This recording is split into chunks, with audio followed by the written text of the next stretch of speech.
Hi Mark, I'm Zoe. My Chinese name is Lin Li Yun. My student number is number 10. I'm a freshman. Today, I'm going to read How Christmas Lights Helped Guerrillas Put Down Their Guns by Miguel Sokoloff. So, I thought a lot about the first word I'd say today, and I decided to say Colombia. And the reason, I don't know how many of you have visited Colombia, but Colombia is just north of the border with Brazil. It's a beautiful country with extraordinary people like me and others. Laughter. And it's populated with incredible fauna, flora. It's got water. It's got everything to be the perfect place. But we have a few problems. We may have heard of some of them. We have the oldest standing guerrilla in the world. It's been around for over 50 years, which means that in my lifetime, I have never lived one day of peace in my country. This guerrilla and the main group is the FARC guerrillas, Revolutionary Armed Forces of Colombia. They have financed their way war by kidnapping, by extortion, by getting into the trade, by illegal mining. There has been terrorism. There have been random bombs. So it's not good. It's not really good. And if you look at the human cost of this war, over 50 years, we have had more than 5.7 million displaced population. It's one of the biggest displaced populations in the world, and this conflict has cost over 220,000 lives. So, it's a little bit like the Bolivar words again. It's a lot of people who have died unnecessarily. We are now in the middle of peace talks, and we've been trying to help resolve this problem peacefully. And as part of that, we decided to try something completely natural and different Christmas lights. So, Christmas lights.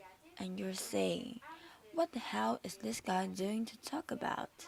I'm going to talk about gigantic trees that we put in nice strategies pathway in the jungle covered with Christmas lights. These trees helped us to mobilize 331 guerrillas, roughly 5% of the guerrillas force at the time. These trees were lit up at night, and they had a sign beside them that said, "If Christmas can come to the jungle, you can come home. Demobilize at Christmas. Everything is possible." So how did we know these trees worked? Well, we got 331, which is okay, but we also know that not a lot of guerrillas saw them, but we know that a lot of guerrillas heard about them, and we know this because we are constantly talking about the demobilized guerrillas. So, let me take you back 4 years before the trees. 4 years before the trees, we were approached by the government to help them come up with a communication strategy to get as many guerrillas as we could out of the jungle. The government had a military strategy. It had a legal strategy. It had a political strategy. But it said, we don't really have a communication strategy, and it probably would be a good thing to have. So we decided to immediately jump into this because it is an opportunity to affect the outcome of the conflict with the things that we do, with the tools that we have. But we didn't know very much about it. We didn't understand in Colombia. If you live in the cities, you're very far away from where the war is actually happening, so you don't really understand it. And we asked the government to give us access to as many demobilized guerrilla as possible. And we talked to about 60 of them before we felt that we fully understood the problem. we talked about. They told us why they had joined the Galileans, why they left the Galileans, what their dreams were, what their frustrations were, and what from those conversations came the underlying insight that they guided this whole campaign, which is that Galileans are as much prisoners of their organizations as the people they hold hostage. At, and at the beginning, we were so touched by these stories, we were so amazed by these stories, that we thought that maybe the best way to talk to the Galileans was to have them talk to themselves.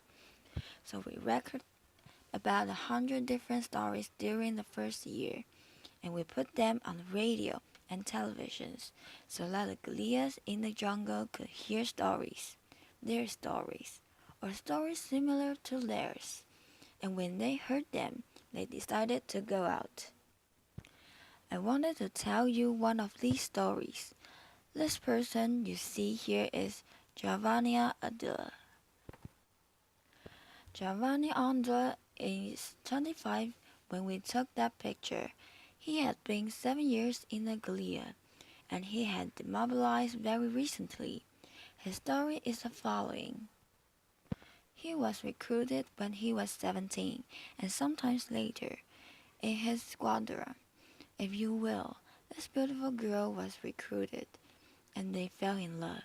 Their conversation were about what their family was going to be like, what their kid's name would be, how their life would be when they left the Gallia. But it turns out that love is very strictly forbidden in their low lengths of Gallia. So their romance was discovered, and they were separated. He was sent very far away, and she was left behind. She was very familiar with the territory. So one night, when she was on guard, she had just left, and she went to the army. She demobilized, and she was one of the persons that we had the fortune to talk to, and we were really touched by the story. So we made a radio spot, and it turns out, by chance, that far away, many, many kilometers north, he heard her on the radio.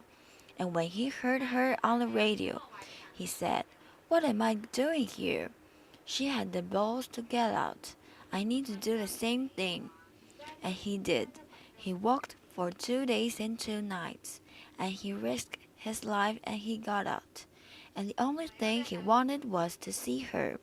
The only thing that was in his mind was to see her. The story was, they did meet. I know you're wondering if they did meet. They did meet. She had been recruited when she was 15, and she left when she was 17.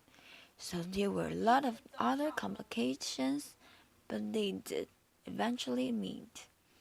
I don't know if they're together now, but I can find out. Laughter. But what I can tell you is that our radio strategy was working. The problem is that it was working in the lower ranks of Gallia. It was not working with the commanders, the people that are more difficult to replace, because you can easily recruit but you can't get the older commanders. So we thought, well, we'll use the same strategy.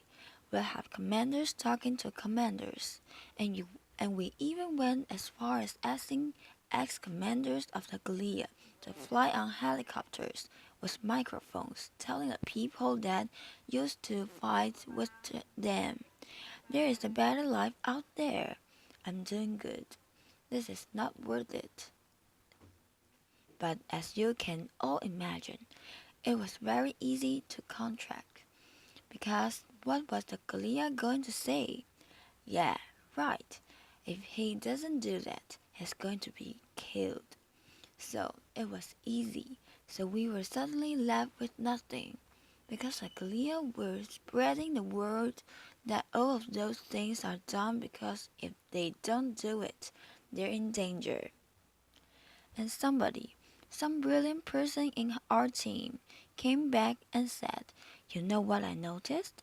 I noticed that around Christmas time, there have been peaks of demobilization since this war is started. And that was incredible because that led us to think that we needed to talk to the human being and not to the soldier. We needed to step away from talking from government to army, from army to army, and we needed to talk about the universal values, and we needed to talk about humanity. And that was when the Christmas tree happened. This picture that I have here, you see, this is the planting of the Christmas trees. And that man you see there with the 3 stars, he's Captain John Manuel Valdez. Captain Valdez was the first high-ranking official to get us the helicopters and the support we needed to put this Christmas tree up. And he said in that meeting something that I will never forget. He said, I want to do this because being generous, making me stronger, makes my men feel stronger. And I get very emotional when I remember him because he was killed later in combat and we really miss him. But I wanted you all to see him because he was really, really important. He gave us all the support to put up the first Christmas tree. What happened later is that the guerrillas who came out during the Christmas tree operation and all of that said, that's really good. Christmas trees are really cool. But you know what? We really don't walk anymore. We use rivers. So rivers are the highways of the jungle.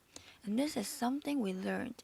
And most of the recruiting was being done in and around the river villages. So we went to these river villages and we asked the people, and probably some of them were direct acquaintances of the guerrillas. We asked them, can you send guerrilla a message? We collected over 6,000 messages. Some of them were noted saying, get out. Some of them were toys. Some of them were candy. Even people took off their jewelry, their little crosses and religious things, and put them in these floating bowls that we sent down the rivers so that they could be picked up at night. And we sent thousands of these down the rivers, and they picked up later if we weren't. But lots of them were picked up. This generated, on average, a demobilization every 6 hours. So this was incredible, and it was about come home at Christmas. Then came the peace process, and when the peace process started, the whole mindset of the guerrilla changed, and it changed because it makes you think, well, if there's a peace process, this is probably going to be over, and at some point I'm going to get out. And their fears completely changed, and their fears were not about, I'm going to get killed. Their fears were, am I going to be rejected? When I get out of this, and I'm going to be rejected?